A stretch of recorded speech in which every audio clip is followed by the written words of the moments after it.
Hello दोस्तों, आज की इस वीडियो में ऑर्डर लिस्ट, अनऑर्डर लिस्ट और नेस्टेड लिस्ट क्या होता है, ये जब भी हम वेबसाइट बनाते हैं इसको हम कहां पर यूज करते हैं और कैसे यूज करते हैं, इसको हम डिटेल में समझेंगे। तो दोस्तों वीडियो में बने रहें। दोस्तों आज की इस वीडियो में हम visual studio code text editor का यूज कर रहे हैं। यहाँ पर हमने अपने कंप्यूटर पर visual studio code text editor open कर लिया। अब हम HTML के बेसिक टाइप करेंगे, जो यहाँ पर देख सकते हैं आप। तो दोस्तों यहाँ पर मैंने document type, HTML, head, title, ये सारे टैग लगा दिए हैं। तो दोस्तों यहाँ पर हम अब टाइटल में देंगे टाइप ऑफ लिस्ट।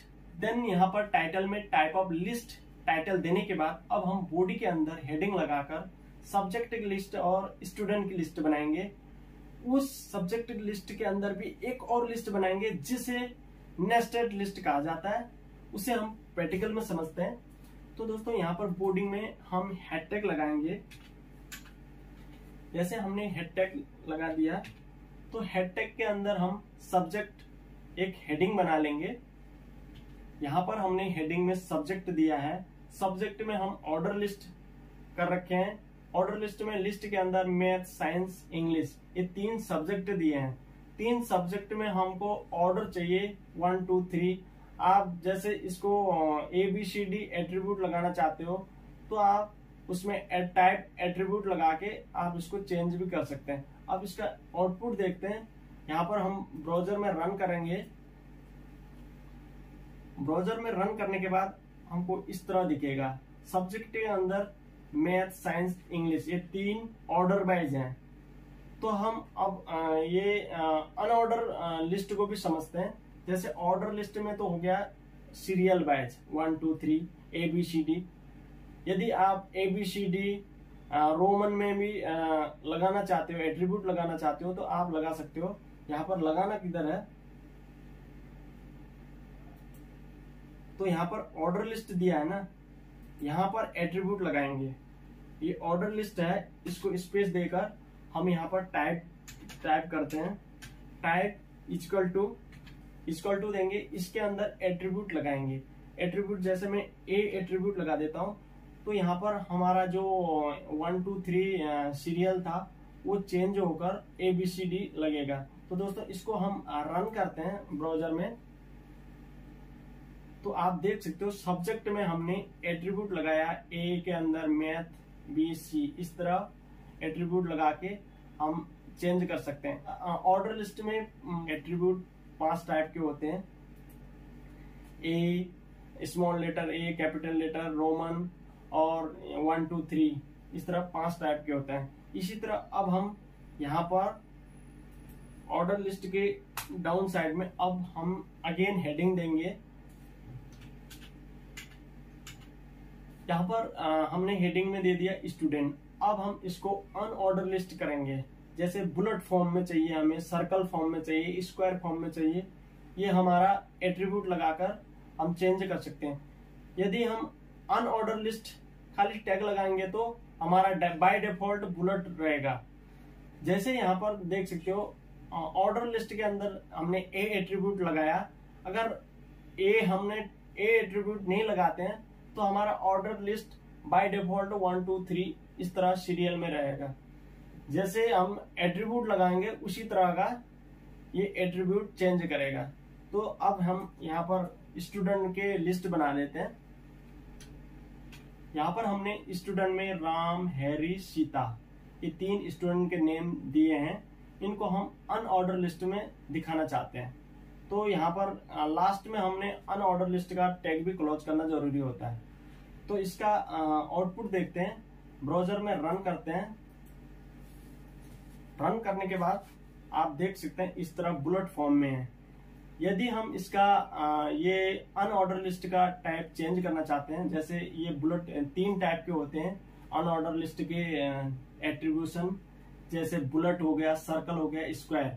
अब हम इसको सर्कल में करके दिखाते हैं। जैसे आपको दिख रहा है student, Ram, Harry, Sita, bullet form में ये दिख रहा है। तो इसको हम चेंज करके, जैसे हम इसको एट्रीब्यूट चेंज करेंगे, जैसे एट्रीब्यूट चेंज करने के लिए आपको इधर टाइप करना पड़ेगा अनलिस्ट। अनलिस्ट के अंदर स्पेस देकर टाइप इक्वल टू अब हमको सर्कल में करना है।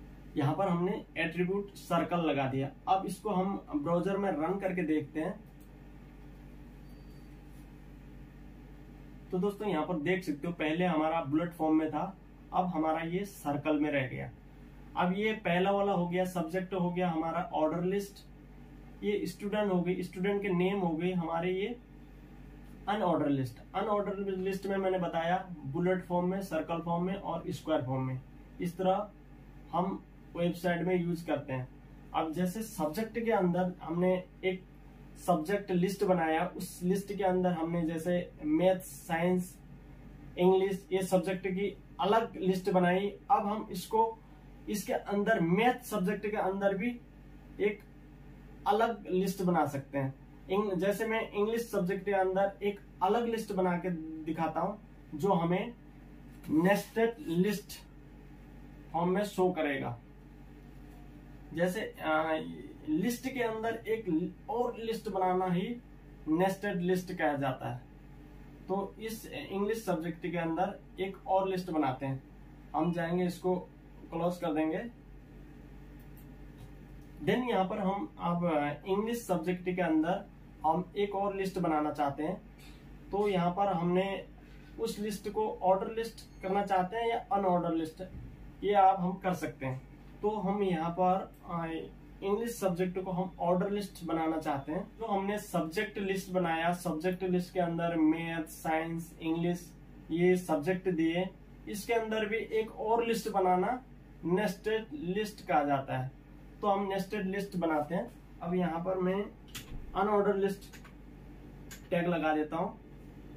अनऑर्डर लिस्ट के टैग लगाने के बाद अब हम यहाँ पर लिस्ट बनाएंगे। तो हम लिस्ट के अंदर जैसे इंग्लिश में ग्रामर दूसरा लिस्ट बनाएंगे। तो हो गया हमारा ये इंग्लिश सब्जेक्ट के अंदर चैप्टर्स। इन चैप्टर को हम अनलिस्टेड उसमें दिखा रहे हैं।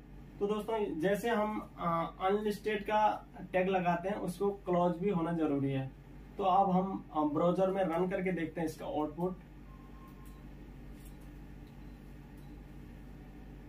तो यहाँ पर देख सकते हैं जैसे हमने इंग्लिश सब्जेक्ट दिया, ये ग्रामर, पोइम, स्टोरी।